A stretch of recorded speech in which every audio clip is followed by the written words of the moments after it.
नमस्कार, मैं दीपक शर्मा, मेरे यूट्यूब मंच पर आपका स्वागत है। दोस्तों, प्रधानमंत्री मोदी अचानक चीन कैसे पहुंच गए? उस चीन की यात्रा पर जिस चीन से 7 साल से हमारी बातचीत बंद है, जो चीन हर मोर्चे पर साजिश रच रहा हो, युद्ध कर रहा हो, युद्ध की रणनीति तय कर रहा हो पाकिस्तान के साथ मिलकर, उस चीन की यात्रा पर कैसे निकल गए?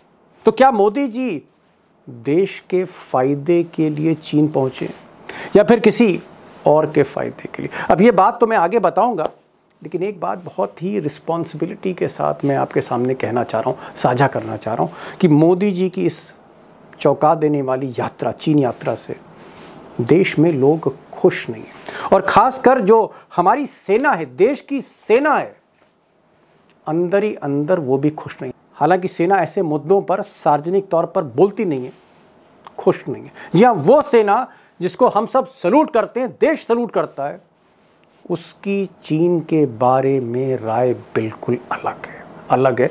और कुछ महीने पहले, बल्कि 2 महीने पहले, भारतीय सेना के डिप्टी चीफ ऑफ स्टाफ यानी सेना के number 2 lieutenant general Rahul Singh ने सार्वजनिक तौर पर कहा कि ऑपरेशन सिंदूर में भारत सिर्फ पाकिस्तान से लड़ाई नहीं लड़ रहा था, पाकिस्तान से तो मोहरा था, पाकिस्तान तो प्यादा था। असली लड़ाई चीन के साथ हो रही थी, चीन की टेक्नोलॉजी के साथ, चीन के विमान के साथ, चीन की मिसाइल के साथ। युद्ध तो दरअसल चीन के साथ हो रहा था। मैं नहीं कह रहा हूं, Rahul Singh, lieutenant general Rahul Singh, deputy chief of army staff को सुनिए। So Pakistan was the front face. We had China providing all possible support, and it's no surprise because if you were to look at statistics, in the last 5 years, 81% of the military hardware that Pakistan is getting is all Chinese. 81% of that. अब दोस्तों, जरा दिल पर हाथ रख के सोचिए कि एक तरफ मोदी जी चीन में जहाज से उतर रहे हैं, उनका भव्य स्वागत हो रहा है, गले मिल रहे हैं, नाच गाने चल रहे हैं, उत्सव मनाया जा रहा है। दूसरी तरफ जो जवान शहीद हो गए बॉर्डर पर, जिनके छाती पर गोली लगी, देश के लिए जो शहीद हो गए, उन जवानों के जो परिवार वाले, परिजन हैं, ये जो दृश्य देख रहे होंगे, उन पर क्या बीत रही होगी, जरा ये सोचिए। अब दोस्तों, ये मंजर तो मुझे भी परेशान कर रहा था, लिहाजा मैंने सरकार में कई अधिकारियों से पूछा, जानकारों से पूछा, कुछ बीजेपी के नेताओं से भी बात करने की कोशिश की, और मैंने पूछा कि भाई, अभी तो ट्रंप के आगे ही सरेंडर हो रहा था, अब तो आप चीन के आगे भी सरेंडर कर रहे हैं, यानी 2 देश, जो दुनिया के 2 ताकतवर देश हैं, दोनों के आगे आप सरेंडर कर रहे हैं। ऐसा तो कभी इंदिरा गांधी ने नहीं किया, वाजपेयी ने किया, नरसिम्हा राव ने नहीं किया, गुजराल ने नहीं किया, देवगौड़ा ने नहीं किया। मोदी जी ऐसा क्यों कर रहे हैं? तो मुझे बताया गया मुझे, वो मैं आपसे साझा कर रहा हूँ। उनका ये कहना था कि ट्रंप को सबक देने के लिए, ट्रंप जिस तरह से बर्ताव कर रहे थे, जिस तरह से टैरिफ लगा रहे थे या बदसलूकी कर रहे थे, बदमिजाजी कर रहे थे मोदी जी के साथ, या देश के को लेकर जो अपमान कर रहे थे, ट्रंप को मैसेज देने के लिए मोदी जी चीन गए। और चीन में ना सिर्फ वो शी जिनपिंग जो प्रेसिडेंट हैं उनसे मिलेंगे, बल्कि वो रूस के राष्ट्रपति पुतिन से भी मिलेंगे, और पुतिन और शी जिनपिंग से मिलकर ये ट्रंप को मैसेज दिया जाएगा कि भारत सिर्फ अमेरिका पर ही निर्भर नहीं है, भारत अपनी मनमर्जी से आगे चलेगा। ये एक तरह का नैरेटिव सेट किया जा रहा है कि मोदी जी यूं ही नहीं गए चीन, ट्रंप को सबक सिखाने के लिए चीन पहुंचे, ये बताया जा रहा है। अब दोस्तों, सच्चाई क्या है, माजरा क्या है, पर्दे के पीछे असली खेल क्या है, ये तो मोदी जी बता सकते हैं, या फिर शाह साहब बता सकते हैं, या मोदी जी के 2 ताकतवर पैसे वाले दोस्त बता सकते हैं। लेकिन मैं आपके सामने एक घटनाक्रम रखने जा रहा हूं, और अगर आप गौर से देखेंगे, गौर करेंगे इस घटनाक्रम पर, तो बहुत कुछ आपको समझ में आएगा मोदी नीति के बारे में, मोदी के इस फैसले के बारे में कि भाई अचानक 7 साल बाद उनको चीन की याद क्यों आई, क्यों पहुंच गए चीन। दरअसल जिस वक्त युद्ध चल रहा था या युद्ध जैसी स्थिति थी, हमारी बातचीत बंद थी चीन से, थोड़ा बहुत ट्रेड हो रहा था। और इसी बीच मोदी जी के ये आरोप है विपक्ष का, कांग्रेस का, कि मोदी जी के मित्र अडानी जी, उन्होंने इसी बीच चाइना में, यानी 2 सितंबर 2024, जी हाँ, पिछले ही साल, एक कंपनी स्थापित करी चीन में। यहाँ चीन में कंपनी स्थापित करी, अहमदाबाद में नहीं, चीन में। कंपनी का नाम है Adani energy resources Shanghai company, short में इसको AERCL कहते हैं। और इस कंपनी को एक सब्सिडायरी के तौर पर अडानी ग्लोबल, ये सिंगापुर में एक कंपनी है ऐसा कहा जाता है, उसने इसको स्थापित किया चीन से व्यापार बढ़ाने के लिए। कब की बात है? पिछले साल की। महीना कौन सा है? सितंबर। तो भारत और चीन के बीच बातचीत तो बंद थी, लेकिन अडानी जी का, मोदी जी के मित्र का व्यापार तो चल ही रहा था। लेकिन इस बीच पहलगांव की घटना हुई और घटना इतनी ज़बरदस्त थी कि फिर युद्ध जैसी स्थिति आ गई, ऑपरेशन सिंदूर हो गया। और उस ऑपरेशन सिंदूर में सबसे बड़ी भूमिका चीन की थी। चीन के ही हथियार, चीन के ही विमान, चीन की मिसाइल, चीन की ही गोलाबारी। ये मैं नहीं कह रहा हूँ, डिप्टी चीफ ऑफ स्टाफ यानी सेना के दूसरे सबसे बड़े अधिकारी बता रहे हैं, आपने सुना ही। जाहिर तौर पे कुछ दिन के लिए सब कुछ रुक गया। जब युद्ध खत्म हुआ या युद्ध विराम हो गया, जो ट्रंप साहब कह रहे हैं कि मैंने करा दिया, युद्ध विराम के बाद सिलसिला फिर शुरू हुआ और बड़ा सिलसिला शुरू हुआ। सिलसिला ये हुआ कि युद्ध रुकने के बाद अडानी जी चाइना पहुंच गए। जी हाँ, मोदी जी से पहले अडानी साहब चाइना पहुंचे। पहले मोदी जी पहले जाते थे, अडानी जी पीछे जाते थे। इस बार कुछ अगर आप घटनाक्रम देखें तो अडानी जी पहले जा रहे हैं। और ये मैं नहीं कह रहा हूँ, चाइना की कंपनी है ब्रॉड ग्रुप कंपनी है चाइना की। बाकायदा उन्होंने ट्वीट किया और मैं ट्वीट दिखा रहा हूँ। 4 जून 2025 को mister Gautam Adani, wealthiest, Asia's number 3 and a broad chiller, visited broad town. वो वहाँ पहुँचे, चीन पहुँचे। और इस खबर की तस्दीक इकोनॉमिक टाइम्स, बाकी अखबारों ने की कि अडानी जी अचानक चीन पहुँचे और वहाँ पर फिर से बिजनेस टॉक्स उनकी शुरू हुई। अब दोस्तों, मैं आपको सिर्फ घटनाक्रम बता रहा हूँ, मैं कोई टिप्पणी नहीं कर रहा हूँ। अडानी जी की इस चीन यात्रा के बाद ऐसा लगा जैसे अचानक दरवाजे खुल गए भारत के लिए।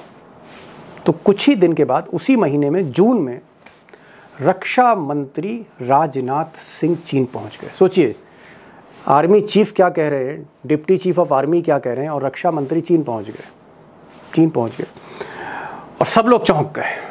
लेकिन बात यहीं खत्म नहीं हुई। रक्षा मंत्री राजनाथ सिंह के बाद विदेश मंत्री एस जयशंकर, वो चीन पहुंच गए। फिर और कई अधिकारी चीन पहुंच गए और ये सिलसिला चलता रहा। जुलाई में, अगस्त में, और अब अगस्त की आखिर में प्रधानमंत्री मोदी चाइना पहुंच गए। जी हाँ, चाइना पहुंच गए और उनका स्वागत हो रहा है नाच गानों के साथ, गले मिलने जा रहे हैं। अब दोस्तों, मैं ये नहीं कह रहा हूं कि गौतम भाई ने दरवाजे खोल दिए चीन के, मोदी जी के लिए, राजनाथ के लिए, मैं ये नहीं कह रहा हूँ। लेकिन अगर आप घटनाक्रम देखेंगे तो शायद हो सकता है ये संयोग हो, लेकिन सच्चाई ये है कि अडानी जी के बाद अचानक एक सिलसिला शुरू होता है जिसमें राजनाथ सिंह पहुंच जाते हैं, जयशंकर पहुंच जाते हैं और प्रधानमंत्री पहुंच जाते हैं। और सब के सब ये जो डिप्टी चीफ ऑफ स्टाफ हैं, जी हाँ, जिन्होंने युद्ध लड़ा ज़मीन पर, इनकी राय किसी को ध्यान में नहीं रही। अब दोस्तों, मेरा सीधा सवाल है, बड़ा सीधा सवाल है कि अचानक मोदी जी चीन क्यों पहुंचते हैं 7 साल के बाद? जिस पृष्ठभूमि में युद्ध लड़ा जा रहा है, बॉर्डर पर हमारे जवान शहीद हो रहे हों, चीन साजिशें कर रहा हो एक के बाद एक, सबके आंखों के सामने, उस चीन की यात्रा पर अचानक मोदी जी क्यों निकलते हैं?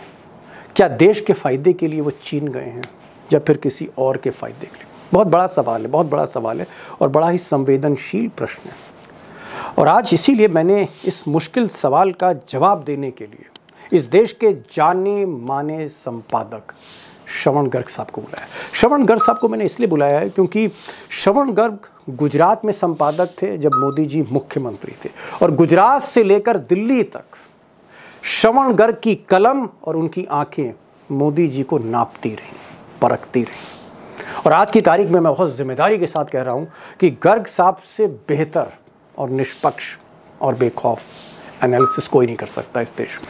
आप उनको सुनिए, गौर से सुनिएगा, पिक्चर क्लियर होगी। और मैंने उमाकांत लखेड़ा जी को बुलाया क्योंकि वो कई बरसों तक डिफेंस मिनिस्ट्री देखते थे। दोनों को सुनिए, आप खुद तय कर लिए किसके फ़ायदे के लिए ये यात्रा है। क्या आपको लगता है गर्ग साहब, जैसे सितंबर में अडानी जो है एक कंपनी बनाते हैं, उसके बाद जून में अडानी खुद वहां जाते हैं, चीन जाते हैं, उसके बाद फिर जुलाई में हम देखते हैं राजनाथ सिंह पहुंच जाते हैं, फिर एक सिलसिला शुरू हो जाता है और आज प्रधानमंत्री मोदी भी चीन पहुंच गए, एक ऐसे देश में जिससे हमारी बातचीत बिल्कुल बंद थी, जिस देश पर हमने आरोप लगाया था कि हमारे बॉर्डर्स पे कब्जा हो रहा है, भारत और चीन के जो सीमा है वहां पर उल्लंघन हो रहा है, पाकिस्तान को ये देश मदद कर रहा है, अचानक हम देख रहे हैं कि मोदी जी वहां पहुंच गए। क्या अडानी के बाद से जो सिलसिला शुरू हुआ ये आपको एक संयोग लगता है या फिर आपको लगता है कि नहीं साहब इसके पीछे कोई एक प्लानिंग है? देखिए, अडानी जी सितंबर में गए, वो एक बिजनेस का हिस्सा था जो उन्होंने कंपनी बनाई। राजनाथ सिंह जुलाई में गए, वो defence minister Shanghai Cooperation Organisation की मीटिंग थी, जाना था। मोदी जी जो अभी गए, ये भी शेड्यूल्ड मीटिंग थी शंघाई कोऑपरेशन ऑर्गेनाइजेशन की, काफी पहले से बनी हुई थी। तो इसलिए मैं तीनों को अलग अलग मानकर चल रहा हूँ, तीनों घटनाओं को। पर उसमें जो हो ये रहा है कि पूरे घटनाक्रम में अडानी समूह जो है वो भारत का बिजनेस एम्बेसडर बन गया है पूरे के। ओके। अगर आप अभी चिंतन शिविर देखें जो हुआ था, जो अडानी जी का जो फोरम है, जी फोरम है चिंतन रिसर्च फाउंडेशन का, जो इंडिया इंटरनेशनल सेंटर में अगस्त में जो सेमिनार हुआ, जिसमें चीन के राजदूत थे, और उन्होंने उसमें ये कहा कि पाकिस्तान भी टेररिज्म का शिकार है, और हम लोग सुनते रहे पूरी की पूरी बातचीत को। तो अगस्त की बात है, इसका मतलब ये है कि हम लोग, आपने एक चीज कही थी तुर्की को लेकर, मैं आपको लेटेस्ट खबर ये बताता हूं कि तुर्की के साथ हमारे संबंध अच्छे हो रहे हैं पूरे के पूरे। फिर से आज की जो खबर है, आज की कल की जी, उसमें तुर्की के साथ जो हमने डिटेक्ट किया था अपने कॉन्ट्रैक्ट्स को, वो फिर से रिवाइव हो गए। हम लोग पूरी पलटी खा गए हैं दीपक जी चीन के मामले में, और हमने पूरा का पूरा अपना फॉरेन पॉलिसी का जो एपरेटस है वो रूस और चीन के हवाले कर दिया है। अब मोदी जी उससे निकल पाएंगे, कभी देश निकल पाएगा, मुझे नहीं पता।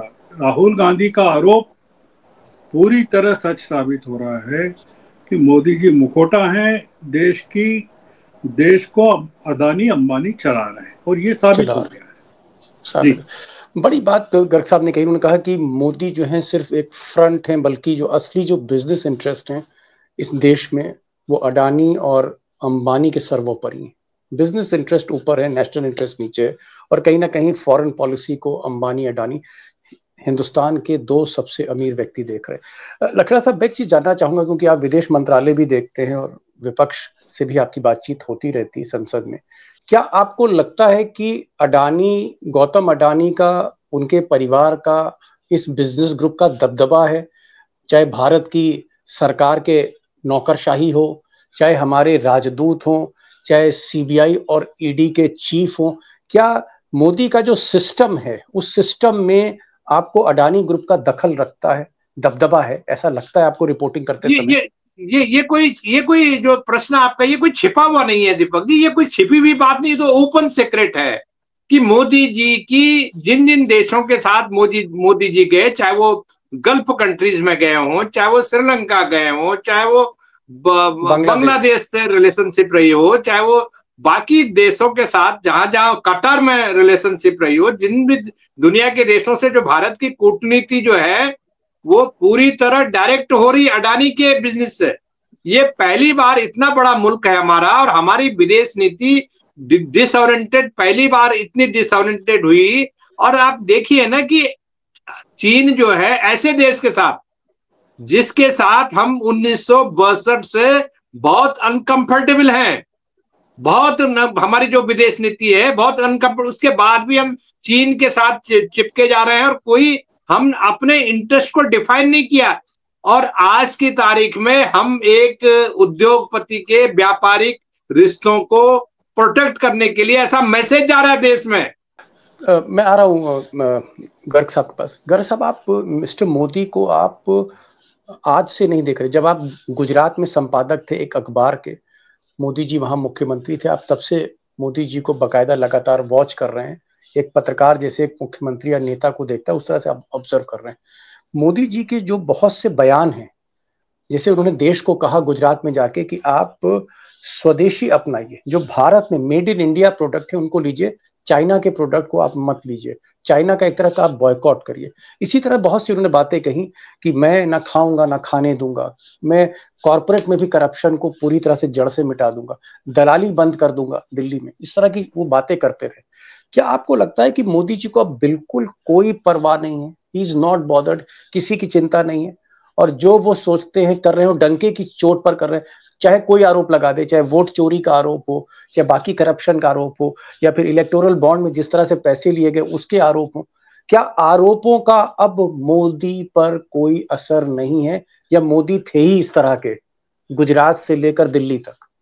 मोदी जी मनमानी करते हैं गुजरात से अभी तक, वो किसी का कहना नहीं मानते हैं, किसी का बहुत ही रिवेंजफुल एटीट्यूड रहता है उनका। आपने जो कहा स्वदेशी का, तो उनकी स्वदेशी की परिभाषा क्या है वो आपने नहीं बताई देश को। उनका ये कहना है कि चाहे जिसका पैसा हो, चाहे जो कुछ हो, वो स्वदेशी का उत्पादन नहीं कह रहे हैं। वो ये नहीं कह रहे हैं कि असेंबली अगर कुछ प्लांट है तो वो स्वदेशी नहीं है। वो केवल ये कह रहे हैं कि पसीना भारत के लोगों का होना चाहिए। मतलब ये कि आप आके यहाँ कुछ भी करिए, हमको तो पैसा दीजिए। भारत का उत्पादन नहीं बढ़ा रहे हैं, वो भारत में उत्पादन बढ़ा रहे हैं। आप फर्क समझिए जी कि चीन के लोग आके यहाँ अपना, जैसे एप्पल है, एप्पल के आईफोन जो नया लेटेस्ट है वो भारत में बन रहा है और वो अमेरिका में एक्सपोर्ट होगा जाएगा, और उस पर ड्यूटी नहीं लगेगी, जो पेनल्टी वाली ड्यूटी वो नहीं लगेगी, क्योंकि एप्पल ने 500 बिलियन या 600 बिलियन डॉलर्स अमेरिका में इन्वेस्ट करने के लिए कुक ने ट्रंप को राजी कर लिया है, क्या वो खुश कर दिया। तो इसलिए मोदी जी का स्वदेशी जो है वो गांधी जी वाला स्वदेशी नहीं है। मोदी जी का स्वदेशी ये है कि भैया यहाँ आप जो पैदा करोगे हमारे यहाँ, वो मेरे लिए स्वदेशी है। अगर आप पिज्जा भी यहाँ बना रहे हो वो भी स्वदेशी है, शराब बना रहे हो वो भी स्वदेशी है, आप कुछ भी बनाओ, कार बनाओ, वो भी स्वदेशी है। दीपक जी, आप ये चीन के साथ जो कर रहे हैं, आपको सवाल ये पूछना चाहिए क्या आर्मी की स्वीकृति है क्या? राहुल सिंह ने जो कहा था कि हमारी लड़ाई चीन से थी और चीन के 80% हथियार पाकिस्तान यूज कर रहा था, चीन के विमान यूज हो रहे थे हमारे, तो हम क्या चीन की गोद में जाके बैठ गए? क्या चीन से हम विमान लेने वाले हैं जो अमेरिका के विमानों की जगह या राफेल की जगह हम चीन से लेने वाले? आप सोचिए कि इंडियन आर्मी का मॉरल किस तरह का होगा कि आप, तो ये बहुत बड़ा डेवलपमेंट हो रहा है यहाँ, और आप ये पाएंगे थोड़े दिनों में कि अमेरिका और चीन के बीच में रिलेशनशिप अगर सुधर जाती है टेरिफ को लेके, हम लोगों की बहुत बुरी हालत हो जाएगी। हम लोग न घर के रहेंगे न घाट के रहेंगे, इस तरह की धोबी के कुत्ते की तरह हो जाएगी। एक चीज और, आपको लगता है जैसे ऑपरेशन सिंदूर हुआ और आपने राहुल सिंह की बात करी जो भारतीय सेना के एक उच्च पदाधिकारी हैं, उच्च अफसर हैं, उन्होंने कहा कि भाई हम पाकिस्तान के साथ साथ चीन से भी युद्ध कर रहे थे, चीन ने भी मोर्चा खोल रखा था, चीन ने ही सारा सिस्टम पाकिस्तान को दिया जिसकी वजह से हमारे विमान गिरे, बहुत सी नुकसान भी हुआ। क्या अगर इंदिरा गांधी होती या मान लीजिए नरसिम्हा राव होते या फिर वाजपेयी होते, क्या पाकिस्तान जिसका एक साठगांठ चीन के साथ थी, चीन का प्रत्यक्ष प्रमाण था युद्ध में, क्या 3 महीने बाद या 4 महीने बाद इंदिरा गांधी या वाजपेयी या नरसिम्हा राव या राजीव गांधी चीन जाके शी जिनपिंग को गले लगाते? ये सवाल ही नहीं उठता। आप क्या बात कर रहे हैं? बांग्लादेश लिबरेशन वॉर के टाइम में 7th फ्लीट पहुंच गया था हमारे अमेरिका का। रिचर्ड निक्सन और किसिंजर हमारे इंदिरा जी के बारे में जिस तरह की भाषा का उपयोग करते थे, जो कि अब पूरे के पूरे फाइलें खुल गई हैं और सारी चीजें बाहर आ रही हैं। इंदिरा गांधी और ये कभी नहीं करते हैं। अटल जी पाकिस्तान से दोस्ती जरूर कर लेते हैं, मतलब कि यार हम पड़ोसी हैं, पर वो चीन के पास नहीं जाते। मतलब अटल जी अद्भुत उनका पूरी पर्सनैलिटी थी। वो बस लेके पहुंच गए थे, लाहौर पहुंच गए, कारगिल के बाद पहुंच गए। इसलिए ये इन लोगों से तुलना कैसे कर सकते हैं आप, अटल जी से या इंदिरा गांधी से? मोदी जी की क्या तुलना आप बता रहे हैं? और अटल जी तो फॉरेन मिनिस्टर थे, तब भी आप उनकी आप सोचिए, फॉरेन मिनिस्टर है Atal ji and foreign minister Jaishankar, आप तुलना करके देख लीजिए। या इवन सुषमा स्वराज है फॉरेन मिनिस्टर एंड जयशंकर है फॉरेन मिनिस्टर। जयशंकर के बेटे ध्रुव जयशंकर जो है ऑब्जर्वर रिसर्च फाउंडेशन चलाते हैं वहाँ अंबानी के लिए अमेरिका में, और अमेरिका की इसके रिलायंस की लॉबिंग करते हैं पूरे के पूरे। ये पूरा जो बिगड़ रहा है मामला ये अमेरिका और भारत के बीच में, उसका एक कारण ये भी बताया जाता है कि रिलायंस ने बहुत ज्यादा इतनी मेडलिंग की पूरे के पूरे फॉरेन पॉलिसी के मामले में कि उसके कारण मोदी जी बहुत नाराज हैं जी। तो ये सब ये कारपोरेट वॉर चल रहा है। देखिए दीपक जी, ये हमारी फॉरेन पॉलिसी को का इस्तेमाल करके अंबानी अडानी में कॉर्पोरेट वॉर चल रहा है। और मोदी जी जो है वो जो दिख रहा है वो अदानी के साथ शुरू से खड़े हुए दिख रहे हैं। जो आप अगर उनके अदानी के प्लेन वाले फोटो से निकाल लें 2014 से आज तक, तो अदानी के असेट्स जो हैं 2014 में क्या थे और आज क्या हैं, 14 लाख करोड़ डॉलर के असेट्स हैं। मैं आऊँगा अगर साहब, आप लोग एक लास्ट कमेंट आपसे लूँगा, एक छोटा सा कमेंट मैं लखड़ा साहब से लेना जा रहा हूँ। लखड़ा साहब, आप राजनीति के साथ मिलिट्री को भी, आप डिफेंस मिनिस्ट्री भी आप कवर कर रहे हैं 20-25 साल से। हालांकि हमारी जो आर्मी है बहुत डिसिप्लिन्ड है, कोई राजनीतिक बयान नहीं देती, कोई सार्वजनिक बात नहीं करती, लेकिन जिस तरह से आर्मी के उच्च अधिकारियों ने कहा कि चीन ऑपरेशन सिंदूर में पाकिस्तान के साथ खड़ा था, हमसे एक तरह से बाई प्रॉक्सी युद्ध कर रहा था, क्या चीन के राष्ट्रपति से गले लगना, चीन जाना प्रधानमंत्री का, कहीं ना कहीं ये डिमोरलाइज करता है हमारी आर्मी को? सेना क्या सोच रही होगी? देखिए, बहुत स्पष्ट बात है कि अब चीजें तो ऑपरेशन सिंदूर से कहीं आगे निकल चुकी हैं और उसके पहले भी निकल चुकी थी। ऑपरेशन सिंदूर होने के पहले भी चीजें बहुत आगे निकल चुकी थी। और आपको मैं ये स्पष्ट कर देना चाहता हूं कि भारत की जो आज जो सामरिक स्थिति है, जो ज्योग्राफिकल पोजीशन है, वो पूरी तरह खतरे में है।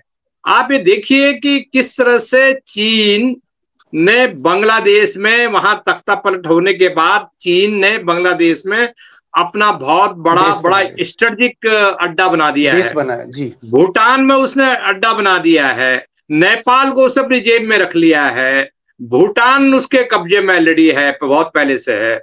और इधर से पाकिस्तान, जो हमारी पूरी नॉर्थ उत्तरी जो हमारा जो बड़ा भारी स्ट्रेटेजिक हिमालयन का जो पूरा बेल्ट है, हिमालय में तो खुद ही बैठा हुआ, तिब्बत उसके कब्जे में ऑलरेडी है। और इधर पाकिस्तान को उसने स्ट्रेटेजिक पार्टनर हमारी कोस्ट में बना रखा है, हमको कंटेन करने के लिए बना रखा है, और हमारे लिए वो एक अस्थाई एनिमी है। और उसने खुलेआम बोला कि हमारा ये ऑपरेशन सिंदूर के दौरान जब अंतर्राष्ट्रीय स्तर पर उनके जो डिप्लोमेट्स हैं, शायद उनके अमेरिका में कहीं उनके डिप्लोमेट का पूरा बयान है कि देखिए हमारा स्ट्रेटेजिक पार्टनर है पाकिस्तान और हम उसको किसी भी संकट में छोड़ नहीं सकते। और हम ये कहते हैं कि देखिए किसी कंट्री से, किसी देश से, पड़ोसी से संबंध सुधारना कोई गलत बात नहीं है। अगर संबंध सुधर रहे हैं तो अच्छी बात है, लेकिन सवाल यह है कि किसकी कॉस्ट पर, क्या कीमत दे रहे हैं आप संबंध सुधारने की? आप क्या संबंध सुधारने के लिए मोदी को मुनाफा कमाने के लिए, मोदी का एक्सपोर्ट बढ़ाने के लिए, इंपोर्ट, जैसे रूस से तेल आ रहा है तो अडानी और अंबानी के झोले भर गया, हमारे देश में तो किसी को तेल सस्ता नहीं मिल रहा। तो सवाल यह है कि चीन के साथ जो व्यापारिक संबंध है, उन व्यापारिक संबंधों के साथ साथ चीन जो हमारे देश के खिलाफ खुरापातें कर रहा है, हमारे आसपास अपने सैन्य अड्डे बना रहा है, हमारे जो हिंद महासागर है, जो हमारे समुद्र है भारत का, उस समुद्र के जो वहां कब्जा करने की कोशिश कर रहा है, ऐसी दशा में समुद्र हो, आकाश हो या सीमाएं हो, मुझे पहली बार लगा कि इन तीनों क्षेत्रों में चीन ने हमारे लिए एक दूरगामी, एक बहुत बड़ी चुनौती खड़ी कर दी है और उन चुनौतियों का जवाब मिले बगैर आप उसकी झोली में जा रहे हैं, खुद उसके पास जा रहे हैं और एक जिसको कहते हैं कि तात्कालिक जो एक टेम्परेरी कूटनीति के लिए आप देश की प्रतिष्ठा को दांव लगा रहे हैं। और देश के कितने लोग हैं जो चीन से दोस्ती करना चाहते हैं? मोदी और मोदी के चेले चपाटों के अलावा कौन लोग हैं? आप अडानी के लोगों को इंटरेस्ट के लिए आप ये सब कर रहे हैं, तो इसको कौन, किसके गले उतरेगा? ये किसी के गले नहीं उतर रही है अचानक की दोस्ती। जी अंतिम सवाल है गर्ग साहब आपसे, समय भी कम है, मैं चाहूंगा 2 मिनट में जवाब मिल जाए। क्या आपको लगता है कि जिस तरह से विपक्ष, समूचा विपक्ष या जो हमारे इंटेलेक्चुअल्स हैं या फॉरेन पॉलिसी के एक्सपर्ट हैं, किसी ने भी मोदी जी की चीन यात्रा का स्वागत नहीं किया है? आर्मी तो चलिए खामोश है, लेकिन बाकी लोग किसी ने स्वागत नहीं किया। आपको क्या लगता है कि मोदी जी ने एक तरफ ट्रंप के आगे सरेंडर किया और इधर चीन के आगे भी सरेंडर कर दिया? क्या पॉलिसी जो है नरेंद्र जी की सरेंडर है? दोनों बड़ी शक्तियों के आगे सरेंडर किया भारत ने, और ऐसा पहला कभी नहीं हुआ। देखिए, विपक्ष इस तरह का कमेंट नहीं करता है यात्राओं को लेकर, करना भी नहीं चाहिए। जब तक कि जॉइंट डिक्लेरेशन जो शंघाई कोऑपरेशन ऑर्गेनाइजेशन का जो आता है, उसमें भारत के लिए क्या है नहीं है उसको लेकर जरूर बातचीत होती है। इसलिए विपक्ष का ये मुद्दा भी नहीं है, अभी तो नहीं है मुद्दा। एक चीज जो लखेड़ा जी ने कही वो इम्पोर्टेंट है, वो ये इम्पोर्टेंट है कि देश की जनता चीन को पसंद नहीं करती, देश की जनता अदानी को पसंद नहीं करती। ये 2 इम्पोर्टेंट चीज है।